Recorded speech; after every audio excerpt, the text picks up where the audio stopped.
What's up, space pirates? This is your captain, the dread pirate Dr. Disaster, and if you ever needed evidence that new wave feminists simply hate men, then this is the comic for you. The feminist response proves that this was never about equality.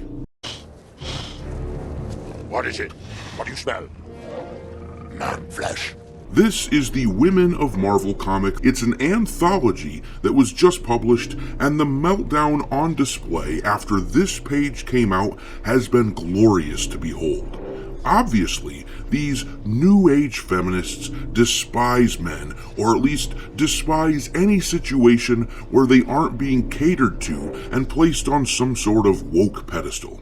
Since this comic isn't categorically condemning all men, the wokesters out there are big mad. You ought to hear these harpies scream.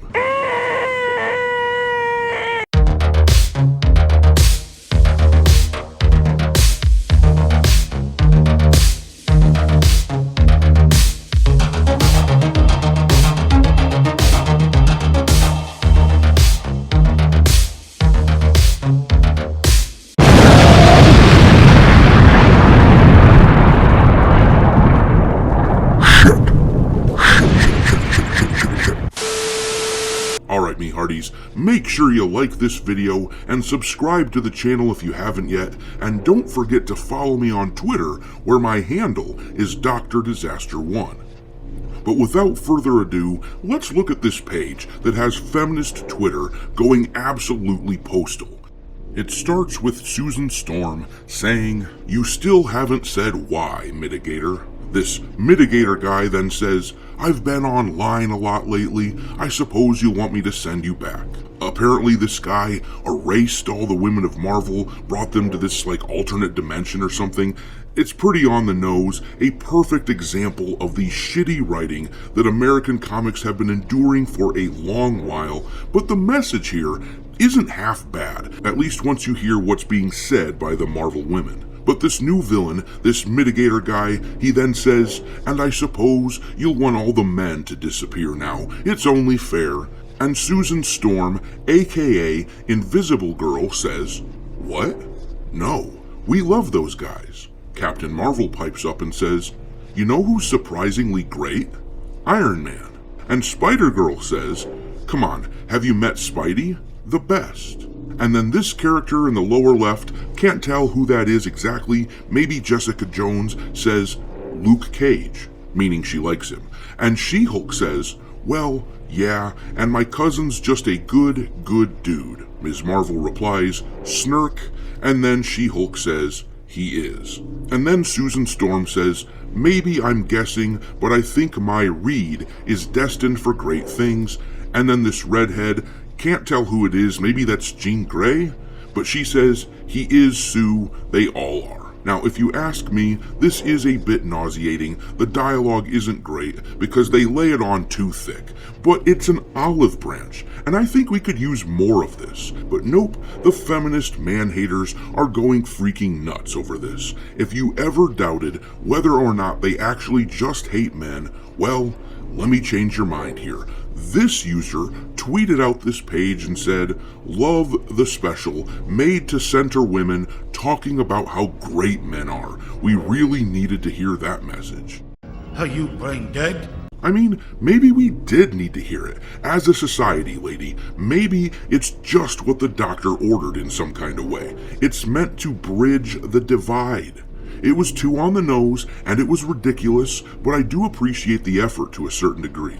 On the other hand, if these people want to finally admit that jamming political messaging into stories and hobbies like this is straight up bullshit, well, I've been waiting to hear this confession for something like a decade now. But no, to them that's not the problem. The problem for them isn't that there's a message in this comic, it's that it's not the approved message.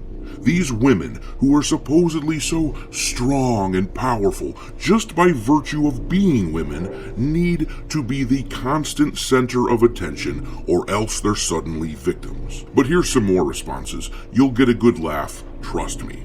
This user writes, "Did a man write this? Because this feels so self-masturbatory." kinky. Misandry needs to be enforced by law, I swear. Like, we can't even celebrate women in Marvel without promising to the male audience that, don't worry, we're not ugly man-hating feminists, like in 2024. I don't believe you. Complaining about this is proof positive that you are ugly, man-hating feminists. You're opportunists who use your so-called victimhood as a means of getting what you want. But people ain't buying it like they used to. Whine about it all you want, but that's the truth, dingus. But then this user writes, WTF is this insane fever dream? How did comics manage to one-up the lib-fem cringe of girl power scene from Endgame? Just wow. And I can actually kind of get behind this. The page is fairly cringe. I like the message, I just think it was told in a pretty cheesy way. But here's some more responses. Wait, is this real? Like, it's not edited? And then this person says, Mystique would have shot him point blank for saying this. And then someone replied, she should, and I support her. Psycho. And then this user says, turned me into a misandrist. Trust me, honey, there's no fooling us, you already were. But this one cracks me up the most if I'm being honest. Simone is the last name of the comic's author, and this tweet says, Simone is going straight to hell. This is actually jaw-dropping. You go to hell! You go to hell and you die! Never forget that these are the types of bozos that we're working against, folks. Complete morons. Once again, the dialogue in that comic sucks, in my opinion. It sounds like it's straight out of an 80s after-school special. But the actual message isn't a bad one. I mean, once again, I'd love it if there were no messages and we just got back to telling stories. But if that's what we're gonna do, if we're gonna shove messages into these things, that's actually a message I could kinda sorta get behind. However, it's real bad for the feminists. Apparently, women are the only ones who can have cheesy pandering thrown their way. Anything else is entirely uncivilized, unfair, and evil. But I'll leave it there. Which of those responses was the funniest to you? Drop your thoughts in the comments below and we'll laugh about it there. Thanks for watching, me hearties. If you haven't already, your captain is inviting you to subscribe to the channel and become a part of the crew. Life as a space pirate may not be glamorous, but there's always plenty of booty.